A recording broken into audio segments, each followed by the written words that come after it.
Do you guys want to turn around? It's directly under my ground. G'day! How's it going? Well, this is Robert here, and I thought I would chat to you all about something a little bit different. So let me take you back. Let me set the scene first of all. Every year, we go up to an amazing spot called the Steve Irwin Wildlife Reserve, which is a huge area of natural bushland right at the tip of Australia, the very top there. That's where we go with a big team from Australia Zoo and scientists from the University of Queensland to catch crocodiles, study them by attaching different tracking devices and letting them go again. This is something that Dad first started years and years ago, and it's since become the most successful and longest running telemetry study of any animal in the world. On last year's crocodile research trip, I used my drone to actually do a bit of a scout over the river, and I was just having a look, getting some footage and getting an idea of the health of this ecosystem. But unfortunately, even after my many years of drone piloting, I'm a fairly good pilot, if I do say so myself, I had a slight faux pas, shall we say. Let's check it out. It was a routine drone flight like any other, just going up and down the river like the hundreds of ones I'd done before. But for some reason, this happened. And whack, I have no idea. For some reason, it just cut out, and you can see my absolute look of terror. Now, what you have to keep in mind is, this is an incredibly healthy ecosystem teeming with crocodiles. I mean, it's full of crocs. In fact, one of the biggest in the study, Drew, lives right there in that waterhole. So getting it back was a little less simple than just jumping in and having a swim and finding it. Is it too deep?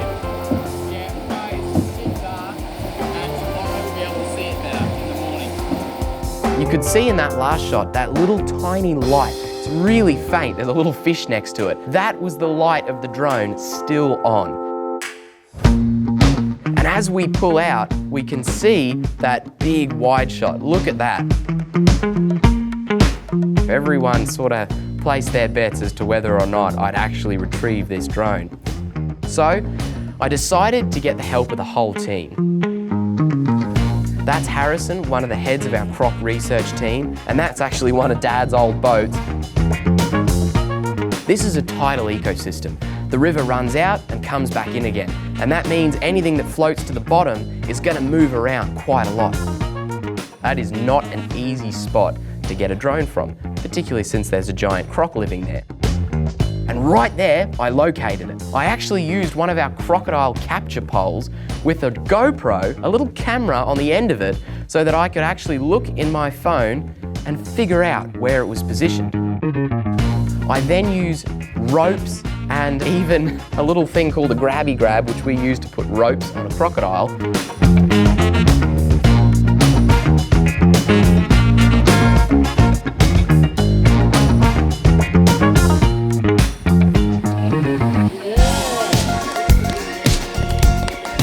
Yes, I recovered this drone. And what you can't see in that footage are the huge round of applause and yelling from everyone on the bank. No one thought I'd actually retrieve it, but I did. There was definitely a lot that went into grabbing this drone though. It had so much footage on it, and I knew I wanted to recover the drone. So I decided I'd put it in rice, that old chestnut, the old pop it in rice trick, and she'll be right. And much to my surprise, it still worked. It still turned on. All right, battery still works.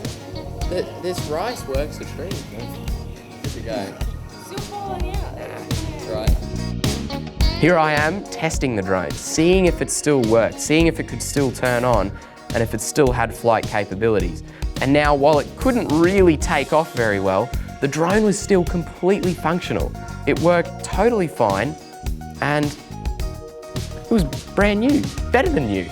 So if you have a drone, what I found is if you sink it in croc-infested waters, it'll come out working real well.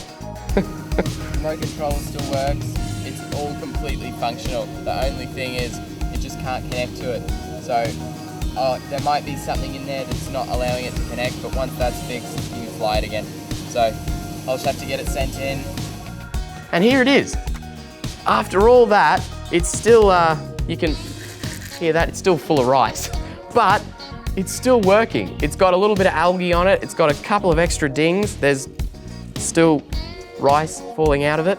But have a look at this. It still turns on. What? After all that. Well, there you go. If you ever lose your drone, if you ever fly your drone into a croc-infested river system, now you know how to safely get it back. Except don't get in the water in crocodile territory. Yeah, definitely not. So we're very excited because right now we're in the midst, getting ready for the next trip. And I think this time, I'm probably not gonna fly my drone anywhere near the river. I've learnt my lesson. I hope you've enjoyed that though, reliving a very painful moment that ended up being a lot of fun. See you later, guys. Be careful with your drones. Don't fly your drone in the water. It's not fun.